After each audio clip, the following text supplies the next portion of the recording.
الحمدللہ رب العالمین والصلاة والسلام علی سید الانبیاء والمرسلین اما بعد فاعوذ باللہ من الشیطان الرجیم بسم اللہ الرحمن الرحیم یا ایہا الذین آمنوا کتب علیکم الصیام کما کتب علی الذین من قبلکم لعلکم تتقون صدق اللہ العظیم رب اشرح لی صدری ویسر لی امری واحلل عقدۃ من لسانی یفقہوا قولی آمین یا رب العالمین۔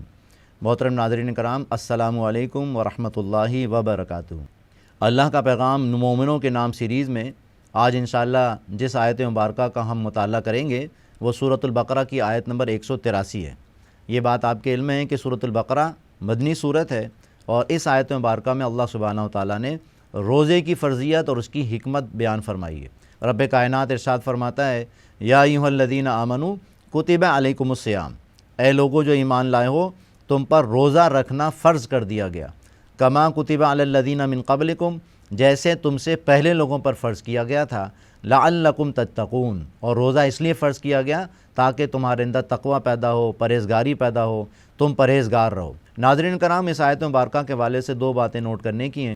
سب سے پہلے اس آیت مبارکہ کا پس منظر، یہ بات آپ کے علم میں ہوگی کہ نبی علیہ الصلوۃ والسلام جب ہجرت کر کے مدینہ تشریف لے گئے تو وہاں سب سے پہلا روزہ جو آپ نے رکھا وہ 10 محرم کا تھا، لہذا اس کے بعد یہ آیات مبارکہ نازل ہوئی، آیت نمبر 183 اور 184، اور ہر مہینے کے 3 دن کے روزے فرض ہوئے۔ ابتدائی زمانے میں ہر مہینے کے 3 دن کے روزے، یعنی 13، 14 اور 15 تاریخ جو تھی، ایام 20 جن کو کہتے ہیں، اس کے روزے فرض ہوئے۔ ان میں سے یہ پہلی آیت مبارکہ ہے، لہذا روزے کی فرضیت کے حوالے سے یہ قرآن حکیم کا اہم ترین مقام ہے۔ بلکہ اگر مطالعہ کرنا چاہیں تو یہ 23واں رکوع ہے سورۃ البقرہ کا، 6 آیات مبارکہ ہیں، آیت نمبر 183 سے 188، مکمل ہدایات، روزے سے متعلق مکمل ہدایات اللہ پاک نے ایک رکوع میں عطا فرمائی ہیں۔ لیکن اس کی پہلی آیت مبارکہ انشاءاللہ آج ہم اس کا مطالعہ کر رہے ہیں۔ ارشاد باری تعالیٰ ہے، یا ایھا الذین آمنوا کتب علیکم الصیام، اے لوگو جو ایمان لائے ہو تم پر روزہ رکھنا فرض کر دیا گیا، کما کتب علی الذین من قبلکم، جیسے کہ تم سے پہلے لوگوں پر فرض کیا گیا تھا۔ یعنی روزہ، یہ جو روزے کی شکل ہے یہ سابقہ امتوں پر بھی فرض تھی، خاص طور پر یہود و نصارہ پر روزہ فرض تھا۔ لہذا یہ حوصلہ افزائی کا انداز ہے کہ یہ جو روزہ فرض کیا گیا ہے، خاص طور پر عرب کی گرمی میں، ذرا پس منظر ذہن میں رکھیے گا کہ مکے اور مدینے میں شدید گرمی پڑتی ہے، اس گرمی میں اہل ایمان کو روزہ رکھنے کا حکم دیا جا رہا ہے۔ لہذا روزے کی فرضیت کے ساتھ ساتھ حوصلہ افزائی بھی فرمائی کہ جیسے تم سے پہلے لوگوں پر، سابقہ قوموں پر، سابقہ امتوں پر روزہ فرض تھا، ایسے ہی تم پر بھی فرض کیا گیا ہے۔ اور روزے کی اصل حکمت کیا ہے؟ لعلکم تتقون، تاکہ تمہارے اندر تقوی پیدا ہو، پرہیزگاری پیدا ہو۔ لہذا آئیے سب سے پہلے ہم سمجھتے ہیں روزہ کہتے کسے ہیں۔ نبی علیہ الصلوۃ والسلام کی سنت مطہرہ میں بالکل واضح ہے کہ روزہ اصل میں ایک عبادت ہے، اور عبادت کی فارمیشن، عبادت کی شکل کیا ہے کہ وہ صبح صادق سے لے کر غروب آفتاب تک اپنے آپ کو تمام چیزوں سے، یعنی جو روزے کے دوران ممنوع ہیں، مثلا کھانا پینا اور دیگر خواہشات نفس، اس سے اپنے آپ کو روکنے کا نام صوم ہے، صیام ہے۔ گویا اس کے بنیادی معنی ہے روکنا، تھامنا۔ تو اس اعتبار سے، پس منظر کے اعتبار سے یہ بات نوٹ کرنے کی ہے کہ نبی علیہ الصلوۃ والسلام پر روزہ جو فرض ہوا وہ مدینے میں ہوا، اور ابتدائی زمانے میں صرف 3 دن کے روزے فرض کیے گئے، اور اس میں بھی جیسے میں نے عرض کیا تین ایکسیپشنز دیے گئے تھے جو آیت نمبر 184 میں بیان ہوئے۔ بہرحال یہاں پر نوٹ کرنے کی بات یہ ہے کہ روزہ فرض ہے۔ روزہ ایک ایسی عبادت ہے کہ جو اللہ سبحانہ وتعالیٰ نے سابقہ امتوں پر بھی فرض کیا اور اس امت پر بھی فرض کیا۔ البتہ روزے کی حکمت کیا ہے، روزہ کیوں فرض کیا گیا، اس کے آبجیکٹیوز کیا ہیں، یہ بات بہت غور سے سمجھنے کی ہے، کیونکہ روزہ ایک فارمیلٹی نہیں ہے معاذ اللہ۔ کیونکہ اگر جب روزہ یا عبادت کوئی بھی ہو ایک رسم بن جائے تو اس کی جو اصل حکمت ہے، جو اصل وزڈم ہے، وہ دور ہو جاتی ہے۔ جیسے کہ آج ہمارے معاشرے میں حال ہے، رگوں میں وہ لہو باقی نہیں ہے، وہ دل وہ آرزو باقی نہیں ہے، نماز و روزہ و قربانی و حج یہ سب باقی ہے، تو باقی نہیں ہے۔ تو جان لیجئے کہ یہ تو اس کی ایک شکل ہے کہ اس طرح سے یہ عبادت کی جائے گی، لیکن اصل آبجیکٹیو کیا ہے؟ اس کے ذریعے سے اللہ سے قربت حاصل ہوگی، اللہ سے تعلق حاصل ہوگا، اور جتنا زیادہ انسان روزہ رکھے گا روحانی ترقی حاصل ہوگی، روحانی ترفع حاصل ہوگا، اور جتنا زیادہ روزے کی حکمت پر غور کیا جائے گا اتنا زیادہ روزے کی جو آبجیکٹیوز ہیں اس کو حاصل کرنا ممکن ہوگا ہمارے لیے۔ لہذا آئیے اب اس کے گفتگو کے آخری حصے میں روزے کی اصل حکمت کو ہم سمجھ لیتے ہیں، اور اللہ سے دعا بھی کر لیں کہ اللہ سبحانہ وتعالیٰ ہمیں روزے کی اصل غرض و غایت، اصل آبجیکٹیو جو ہے اس کو یاد رکھنے کی توفیق عطا فرمائے۔ روزے کی حکمت کے حوالے سے ارشاد باری تعالیٰ ہے، روزہ اس لیے فرض کیا گیا لعلکم تتقون، شاید کہ تم پرہیزگار رہو، تاکہ تم پرہیزگار رہو۔ لہذا تقویٰ اصل میں ہے کیا، اس بات کو سمجھ لیجئے۔ تقویٰ کہتے کسے ہیں؟ تقویٰ اصل میں ایک ایسی کیفیت کا نام ہے، ایک احساس کا نام ہے کہ وہ اللہ سبحانہ و تعالی ہمیں دیکھ رہا ہے۔ بس یہ احساس اپنے اوپر طاری کر لیجئے۔ اس احساس کا فائدہ کیا ہوگا، اس کیفیت کو طاری کرنے کا فائدہ کیا ہوگا؟ جتنا زیادہ یہ احساس رہے کہ ہم اللہ کی نگاہ میں ہیں، ہم انڈر آبزرویشن ہیں، ہم ہر وقت حیران اللہ سبحانہ و تعالیٰ کی نگاہ میں، اتنا زیادہ انسان کا عمل بہتر سے بہتر ہوتا چلا جائے گا۔ تو بہرحال یہ احساس کہ ہم اللہ کی نگاہ میں ہیں، ہم انڈر آبزرویشن ہیں، یہ احساس ہے اصل میں جس کا نام تقویٰ ہے۔ اور نبی علیہ الصلوۃ والسلام نے ایک حدیث میں 3 مرتبہ اپنے قلب مبارک کی طرف اشارہ فرمایا، التقویٰ ہا ہنا، التقویٰ ہا ہنا، التقویٰ ہا ہنا۔ تقویٰ اصل میں یہاں ہوتا ہے، یعنی دل کی اس کیفیت کا نام، اس احساس کا نام کہ اللہ تعالیٰ ہمیں دیکھ رہا ہے، ہم ہر وقت حیران اللہ کی نگاہ میں ہیں، ہمیں اللہ کے سامنے جواب دہی کرنی، یہ ہے احساس اصل میں تقویٰ۔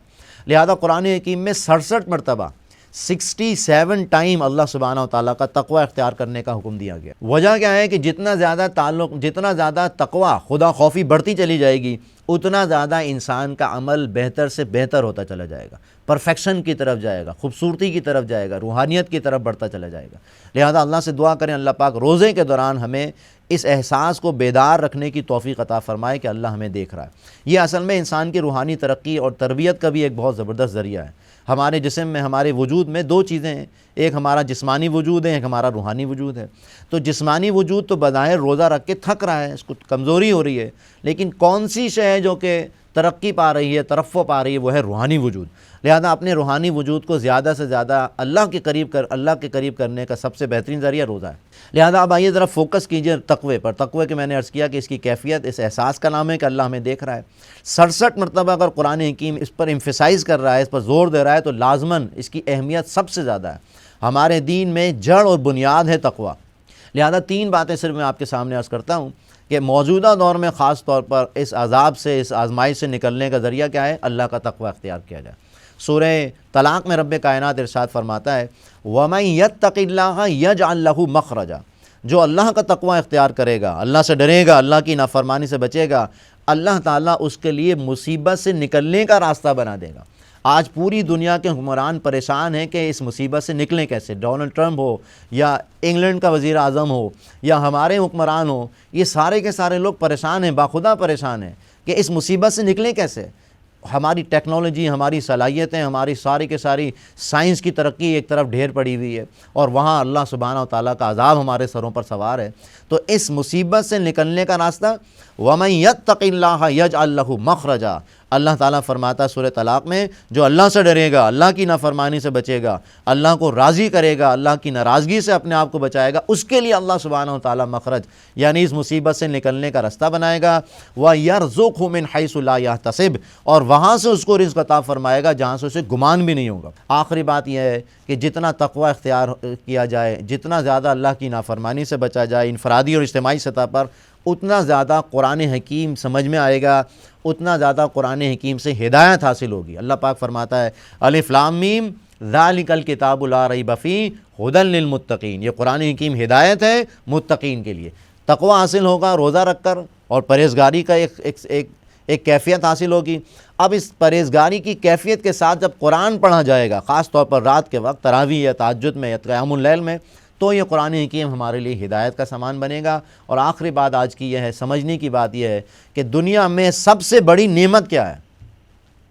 ذرا غور کیجئے، دنیا کی ایسی نعمت کہ جو انسان کو حاصل ہو جائے تو دنیا کی تمام نعمتیں رحمت بن جائیں گی۔ وہ کیا ہے؟ پیسہ، اولاد، کوئی بڑا سا عہدہ، کوئی بڑی ٹیکنالوجی انسان حاصل کر لے، ان تمام چیزوں کی کوئی حیثیت نہیں اللہ سبحانہ و تعالیٰ کی نگاہ میں۔ اگر ہدایت کی نعمت مل جائے تو یہ پیسہ بھی رحمت بنے گا، یہ اولاد بھی رحمت بنے گی۔ اسی طرح ٹیکنالوجی، یہ جو میڈیا ہے، یہ رحمت ہے، اس کے ذریعے کمیونیکیشن ہو سکتی ہے بہترین، یہ رحمت بن جائے گی اگر ہدایت کی نعمت ہو۔ اللہ سے دعا کریں اللہ پاک قرآن کے ذریعے ہمیں ہدایت عطا فرمائے، اور روزے کے ذریعے تعلق مع اللہ اور تقوی حاصل کرنے کی ہمیں توفیق عطا فرمائے۔ آج الحمدللہ ہم نے سورۃ البقرہ کی آیت نمبر 183 کا مطالعہ کیا۔ رب کائنات رشاد فرماتا ہے یا ایھا الذین آمنوا کتب علیکم الصیام، اے لوگوں جو ایمان لائے ہو، تم پر روزہ رکھنا فرض کر دیا گیا کما کتب علی الذین من قبلکم، جیسے تم سے پہلے لوگوں پر روزہ فرض کیا گیا تھا، یعنی یہود و نصارہ پر۔ اور روزہ فرض کیوں کیا گیا، اس کی غرض و غایت کیا ہے، اس کے آبجیکٹیو کیا ہے؟ لعلکم تتقون، تاکہ تم پرہیزگار رہو، تقوی اختیار کرو، اللہ کی نافرمانی سے بچتے رہو۔ اللہ سے دعا کریں اللہ پاک یہ روزے خاص طور پر رمضان کا عظیم مہینہ ہے، اللہ پاک ان کے ذریعے سے ہمیں تقوی عطا فرمائے، اور اللہ تعالیٰ اس مصیبت سے، تکلیف سے، پریشانیوں سے ہم سب کو نکال دیں۔ اقول قولی ھذا واستغفر اللہ لی ولکم ولسائر المسلمین والمسلمات۔